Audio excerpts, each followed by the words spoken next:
What one mistake ended your career? I worked at a prison. I had been there for about 7 years, and I knew I was the most qualified there, so I applied for the open sergeant's position. I got it, which is where this story starts.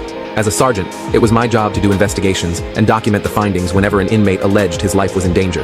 I would do the investigation and write a report on my findings, then send it to the warden for them to interpret the evidence and make a final decision. So, one day, an inmate gets beat up in a building I was in charge of. This inmate had never spoken to me and had never told anyone he was having friction with his cellmate. Well, when he was questioned about it, the inmate said he had told me he needed to be moved, and I told him I would get it sorted. Initially, my supervisors believed him, but after I pulled up the surveillance camera footage that showed I had never even gotten down to that area that night due to being on a mission from another one of my supervisors all night, they admitted I hadn't talked to him. However, the higher-ups needed someone to blame, and because it was my area, the blame was put on me, and I got fired. Now I have a really good job, and wouldn't go back to working 16-hour days, 6 days a week, even if they were begging for me on their knees.